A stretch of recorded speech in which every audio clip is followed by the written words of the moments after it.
അല്ല ഗൈസ് ഇന്ന് നല്ല രസമുള്ള ദിവസമാട്ടോ. കാരണം എന്താ വെച്ചാൽ നമ്മുടെ അലോഷിയുടെ ബർത്ത്ഡേ കിടന്നു. നമ്മുടെ ചങ്കാണ് അലിക്കുക. അപ്പോൾ അവൻ്റെ ബർത്ത്ഡേ ഒക്കെ ആഘോഷിക്കാൻ വേണ്ടിയിട്ട് കേക്ക് വാങ്ങിയിട്ട് വരാമെന്ന് പറഞ്ഞവൻ ബ്രെഡ് വാങ്ങിയിട്ട് വന്ന് നിൽക്കണ അവസ്ഥയാണ് നമ്മൾ കണ്ടുകൊണ്ടിരിക്കുന്നത്. തുടക്കിയപ്പോൾ തന്നെ നമ്മൾ നല്ല അടിപൊളിയായിട്ട് പണിയിട്ടിട്ട് നമ്മൾ ഇരിക്കുന്നത് കണ്ടാ. പാത്രം വരെ അടിപൊളിയാണ്, പക്ഷെ ബ്രെഡാണ് എന്നെ വിളിക്കുന്നത്. നമുക്ക് ബ്രെഡ് തന്നിട്ട് എന്ത് കിട്ടാനാ? കേക്കല്ല നമുക്ക് വേണ്ടത്. കേക്ക് വാങ്ങിച്ചൊന്നുമില്ലല്ലോ. അപ്പോൾ അതുകൊണ്ടാണ് ഞാൻ ബ്രെഡ് തിരിച്ചുകൊണ്ടിരിക്കുന്നത് നിങ്ങളിപ്പോൾ കണ്ടുകൊണ്ടിരിക്കുന്നത്. അതൊക്കെ നമുക്ക് പിന്നെ അവൻ അവൻ്റെ സ്ഥിരം പരിപാടിയുടെ കോഴികൾക്ക് കടന്നു കേട്ടോ. ഇനി പിന്നെ അവനെ നോക്കണ്ട, അവൻ ഭയങ്കര ബിസി ആയിരിക്കും. അത് കഴിഞ്ഞിട്ട് അവൻ്റെ വിഷമം മാറാൻ വേണ്ടിയിട്ട് നമ്മൾ അവനെ പിന്നെയും കൊണ്ടുപോയിട്ട് കേക്ക് മുറിക്കാൻ വേണ്ടി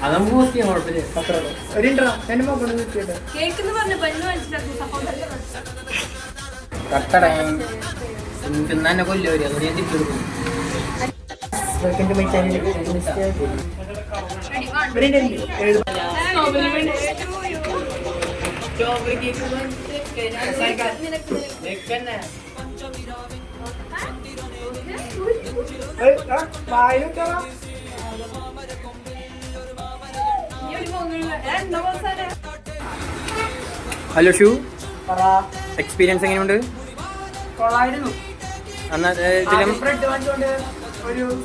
ആരുടെ ഐഡിയ ആണ് ബ്രെഡ് വാങ്ങിച്ചത്?